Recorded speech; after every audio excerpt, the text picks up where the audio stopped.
ইসলামকে আল্লাহর জমিনে প্রতিষ্ঠা করার সংগ্রাম, এই সংগ্রামে আমরা আমরণ লড়াই করে যেতে চাই। আপনারা থাকবেন আমাদের সাথে।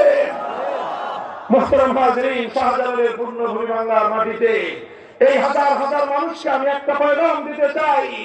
যেমনি ভাবে পূর্ব দিগন্তে সূর্য ওঠার আগে সুবহে সাদেকের উদয় ঘটে, মানুষ বুঝতে পারে যে সূর্য ও অনতি বিলম্বে সূর্যের উদয় ঘটবে, ঠিক তদ্রূপ আজ বাংলাদেশের গোটা দেশ জুড়ে যুব প্রজন্মের এরকম অসংখ্য অগণিত ওসমান হাদিদের জন্ম আমাদেরকে স্পষ্ট আভাস দিচ্ছে আগামী বাংলাদেশ হবে ইসলামের বাংলাদেশ।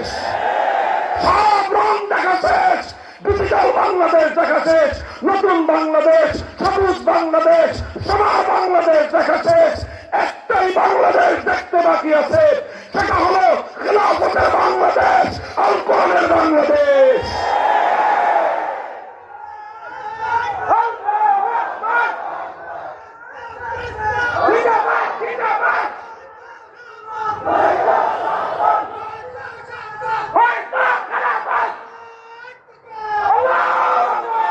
ইনশাআল্লাহ বাংলাদেশের আলেম সমাজ ইসলামের সেই পূর্ণাঙ্গ রূপ জাতির মধ্যে প্রতিষ্ঠিত করার জন্য তারা ঐক্যবদ্ধ হয়ে সাহসী নেতৃত্ব নিয়ে আপনাদের কাছে আসতেছে।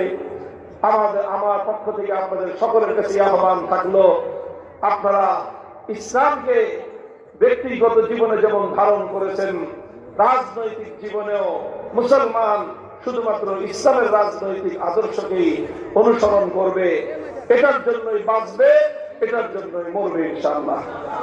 আল্লাহ পাক রব্বুল আলামিন আমাদের সকলকে কবুল করুন, তৌফিক দান করেন। ওয়া আখিরু দাওয়ানা আলহামদুলিল্লাহি রাব্বিল আলামিন। আসসালামু আলাইকুম।